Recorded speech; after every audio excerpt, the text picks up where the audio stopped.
Aku tidak pernah menyangka bahwa mengucapkan kata-kata itu di hari April Mop akan mengubah segalanya selamanya. Reaksinya bukan tawa seperti yang kuharapkan, melainkan tatapan mata yang membuatku membeku di tempat. Jantungku berhenti sejenak seperti ditampar kenyataan pahit yang selama ini kusembunyikan rapat-rapat. Pagi itu, hiji April, di kos kecil kami di pinggir Jakarta yang selalu ramai suara motor dan adzan subuh, aku berdiri di depan pintu kamar mandi sambil memegang handuk basah. Budi, teman sekamarku yang sudah 3 tahun bareng sejak kuliah di UI, lagi sibuk nyiapin kopi di dapur kecil. Gue Andi, 25 tahun, kerja di kantor marketing di Sudirman, sudah capek banget nahan perasaan ini. Budi, 20 genep tahun, programmer relance yang selalu santai, rambutnya acak-acakan, kulit sawo matang khas orang Bandung seperti aku. Kami bukan cuma sekamar, tapi sahabat. Tapi buat gue, dia lebih dari itu. Sudah lama banget, sejak kami pertama kali ketemu di orientasi mahasiswa, gue sadar kalau perasaan ini beda. Tapi di Indonesia, di mana keluarga besar dan tetangga selalu nanya kapan nikah, gue pilih diam hari ini, gue putusin buat bercanda aja, biar bisa ngetes air tanpa tenggelam. Budi, gue cinta sama lu, kata gue sambil ketawa garing, tangan gue gemeteran di balik punggung. Gue pikir dia bakal ngakak, bilang April Mop goblok atau lempar bantal. Tapi Budi berhenti gerak. Cangkir kopinya ditaruh pelan di meja. Matanya yang coklat gelap menatap gue langsung, bukan marah, bukan jijik, tapi lembut. Andi. Gue juga, jawabnya pelan, suaranya hampir hilang di antara suara klakson di luar. Gue berdiri di situ, kaki gue kayak diikat beton. Apa, tanya gue, suara gue pecah. Budi mendekat selangkah. Gue suka sama lu, sudah lama. Gue cuma nunggu lu yang bilang duluan. Ruangan itu tiba-tiba terasa sempit. Gue mundur, punggung gue nabrak dinding. Ini bukan lelucon. Ini nyata. Dan gue nggak siap. Sepanjang hari itu kami nggak ngomong lagi. Gue pura-pura sibuk kerja di laptop, tapi pikiran gue berantakan. Malamnya, saat lampu kos sudah redup dan hanya suara tetangga yang samar, Budi duduk di tepi kasur gue. Kita bicara yuk, katanya. Gue mengangguk pelan, tapi dalam hati gue berteriak. Apa yang baru saja terjadi? Apakah ini awal dari sesuatu yang indah atau malah bencana yang bakal hancurin hidup kita berdua?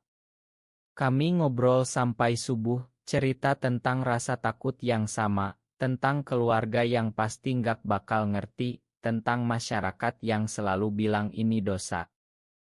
Budi pegang tangan gue pelan pertama kali. Hangatnya bikin gue menangis diam-diam, tapi pagi harinya, gue bangun dengan rasa panik yang lebih besar. Ini bukan April Mop lagi. Ini hidup gue yang baru saja berubah total. Keesokan harinya, suasana di kos jadi aneh banget. Gue menghindari mata Budi setiap kali kami lewat di dapur kecil itu.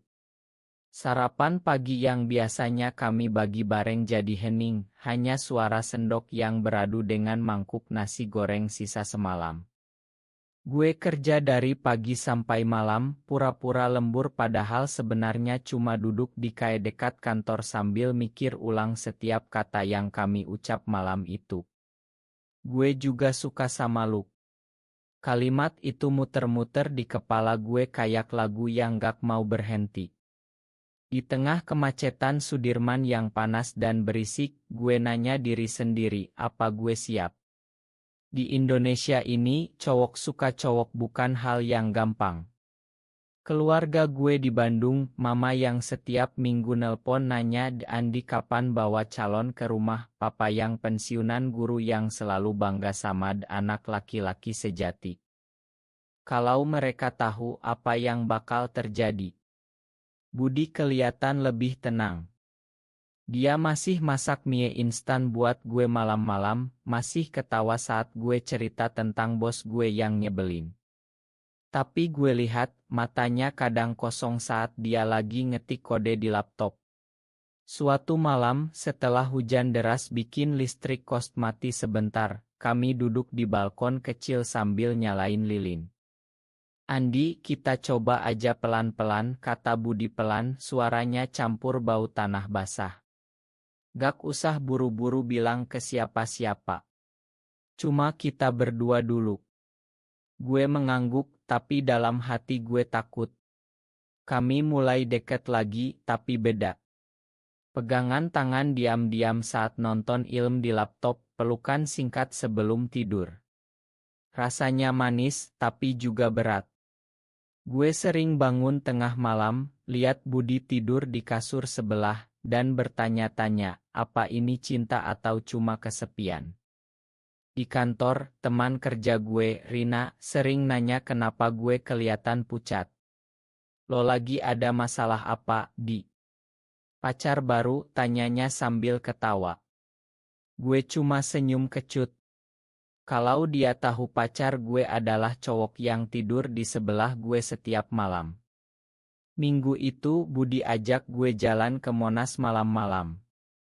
Kami naik ojek online, duduk di rumput sambil lihat lampu-lampu kota. Gue takut, Bud, gue akhirnya ngaku. Takut kalau suatu hari orang tahu kita bakal kehilangan segalanya. Budi pegang bahu gue. Kita hadapi bareng. Gue nggak mau kehilangan lu. Malam itu untuk pertama kali gue merasa ada harapan. Tapi harapan itu rapuh. Di kampus lama gue ada gosip kecil tentang teman lama yang aneh dan akhirnya pindah kota karena keluarganya. Gue nggak mau jadi dia. Tapi setiap kali Budi senyum ke gue lupa semua ketakutan itu sebentar. Hubungan kami tumbuh pelan, seperti tanaman yang disiram diam-diam di pot kecil. Kami belajar memahami satu sama lain lebih dalam, Budi yang suka masak rendang ala mamanya, gue yang suka cerita tentang mimpi jadi desainer grafis. Tapi di balik semua itu ada bayangan besar, masyarakat, agama, keluarga. Dan gue tahu, suatu hari bayangan itu bakal datang mendekat. Libur Lebaran tiba dan gue terpaksa pulang ke Bandung. Budi ikut karena keluarganya di sana juga, tapi kami naik kereta yang berbeda supaya nggak ketahuan. Di rumah Mama di kompleks perumahan hijau Bandung, suasana penuh tawa saudara. Andi, kapan bawa pacar? Umur 25 loh, nak, kata Mama sambil nyiapin opor ayam. Kata-kata itu kayak pisau. Malam harinya, Mama atur pertemuan dengan anak tetangga, cewek cantik yang baru lulus kuliah. Namanya Sinta, kerja di bank. Cocok banget sama lo, katanya excited. Gue duduk di ruang tamu, senyum paksa, tapi pikiran gue melayang ke Budi yang lagi di rumahnya sendiri, mungkin juga lagi ditekan keluarganya. Saat kami chat diam-diam lewat Budi bilang, Mama gue juga lagi nyariin calon. Gue bilang belum siap. Gue merasa bersalah. Di Bandung yang sejuk ini, di antara keluarga besar yang sholat berjamaah setiap maghrib, gue merasa seperti penipu. Sinta datang, ramah dan pintar. Kami ngobrol tentang pekerjaan, tapi setiap kali dia senyum, gue ingat pelukan Budi di balkon kos. Pulang ke Jakarta setelah libur, gue langsung peluk Budi erat di pintu kos. Gue nggak tahan, Bud. Mereka semua pengen gue nikah sama cewek. Budi balas pelukan gue, tangannya hangat di punggung. Kita cari cara. Mungkin suatu hari kita bisa bilang pelan-pelan. Tapi tekanan itu makin berat. Teman kampus lama, Rea, nelpon gue. Andi, gue denger lo deket banget sama Budi ya. Hati-hati bro, orang-orang mulai ngomong. Gue panik. Gosip kecil mulai menyebar di grup wa alumni. Gue mulai jauhin Budi di depan orang, pura-pura cuek saat ketemu di minimarket dekat kos. Budi sakit hati, gue tahu dari matanya yang merah saat malam. Kenapa lu gini, Di? Takut, tanyanya suatu malam. Gue nggak bisa jawab. Konflik dalam diri gue makin besar. Cinta ini bikin gue bahagia, tapi juga bikin gue benci diri sendiri karena harus bohong terus. Di kantor, bos gue promosiin gue ke proyek besar, tapi gue nggak bisa fokus. Setiap malam setelah Budi tidur, gue nangis diam-diam di bantal.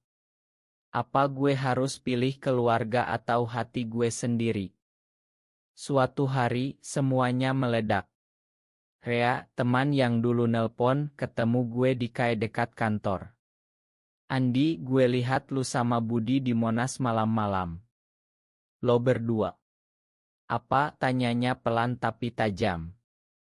Gue membeku lagi, seperti hari April Mop itu. Gue bohong, bilang cuma temen deket. Tapi Rea nggak percaya. Malamnya, grup alumni rame. Ada yang nulis, ada yang aneh di kos Andi Budi. Budi baca juga. Wajahnya pucat saat gue pulang. Gue nggak mau lu menderita karena gue, katanya, suaranya bergetar. Kami bertengkar pertama kali. Gue teriak, lu yang mulai semua ini. Budi diam, keluar kos. Gue duduk sendirian, nyesel banget. Keesokan paginya, Mama nelpon. Andi, ada yang bilang ke Mama soal lu sama Budi. Benar itu, Nak. Tolong bilang ini cuma itnah. Suara Mama patah. Gue nggak bisa bohong lagi. Ma, gue suka sama dia. Telepon mati. Papa kirim wa panjang bilang le kamu bukan anak papa lagi kalau begini. Dunia gue runtuh. Di kos, Budi balik dengan mata bengkak. Kami duduk berhadapan, gak ada kata. Gue balik ke Bandung dulu, Di. Kasih waktu buat keluarga gue, katanya akhirnya. Gue nggak bisa tahan air mata. Pengkhianatan dari teman, tekanan keluarga, semuanya datang bareng. Gue sendirian di kamar itu, lihat foto kami berdua di dinding yang gue simpen rahasia. Malam itu gue minum kopi hitam sampai pagi, mikir ulang semua pilihan. Apa gue harus mundur? Tapi setiap kali gue tutup mata, gue lihat senyum Budi. Cinta ini sudah terlalu dalam. 2 bulan berlalu tanpa kabar dari Budi. Gue pindah kos baru di Depok, kerja remote supaya nggak ketemu orang lama. Setiap hari terasa hampa. Gue sering jalan sendirian di taman kota, ingat saat kami pelukan di Monas. Internal gue berantakan, gue benci diri sendiri karena lemah, tapi juga bangga karena akhirnya jujur. Di Bandung, Mama kirim pesan pendek, doa Mama buat lu bahagia, Nak. Tapi jangan bikin malu keluarga. Kata-kata itu sakit, tapi juga bikin gue mikir. Apa bahagia harus dengan menyakiti orang lain? Suatu malam, hujan deras lagi, pintu kos gue diketuk. Budi berdiri di sana, basah kuyup, tas ransel di bahu. Gue nggak bisa jauh dari lu, Andi, katanya sambil menangis. Kami pelukan lama di ambang pintu. Malam itu, kami cerita semuanya. Budi bilang keluarganya marah besar, tapi dia pilih pergi. Gue sadar, kalau gue bohong terus, gue bakal kehilangan diri sendiri, katanya. Gue cerita tentang malam-malam sendirian, tentang bagaimana gue mulai baca buku tentang identitas dan mulai terima diri.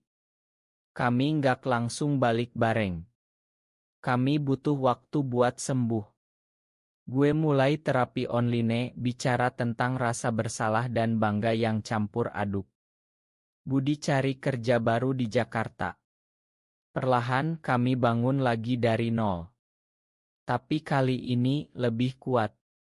Kami belajar berkomunikasi tanpa takut, belajar menghadapi tatapan orang di jalan. Di Indonesia yang masih banyak yang gak ngerti, kami pilih hidup pelan-pelan. Pertumbuhan ini gak gampang, tapi setiap langkah bikin gue merasa hidup. 1 tahun kemudian kami pindah ke apartemen kecil di Jakarta Selatan. Keluarga masih belum sepenuhnya terima, tapi mama mulai kirim makanan lebaran buat 2 anak. Papa belum ngomong langsung, tapi setidaknya nggak marah lagi. Kami jalan bareng di taman dekat apartemen, tangan saling genggam pelan di bawah pohon rindang. Andi, terima kasih udah berani mulai semuanya, kata Budi sambil senyum. Gue balas, kita berdua yang berani. Cinta kami bukan lagi rahasia besar, tapi juga bukan pameran. Kami belajar hidup dengan damai, membantu komunitas kecil sesama yang butuh dukungan. Perjalanan ini ajarin gue banyak, bahwa identitas bukan pilihan, tapi bagian dari diri yang harus dihargai. Ada saat-saat masih takut, saat ada berita tentang diskriminasi, tapi kami hadapi bareng. Di akhir pekan, kami pulang ke Bandung bareng, duduk di ruang tamu mama sambil makan siang. Mama masih diam-diam doa, tapi matanya sudah lebih lembut. Hidup kami nggak sempurna, tapi bahagia yang tulus. Saat ini gue berdiri di balkon apartemen, lihat kota Jakarta yang sibuk, dan sadar, pilihan gue untuk jujur adalah langkah terbaik. Budi peluk gue dari belakang. Kita berhasil, Di. Ya, kita berhasil. Tapi pertanyaannya tetap ada, apakah benar cinta sejati harus selalu mengalahkan norma masyarakat, atau sebaliknya? Benar atau salah?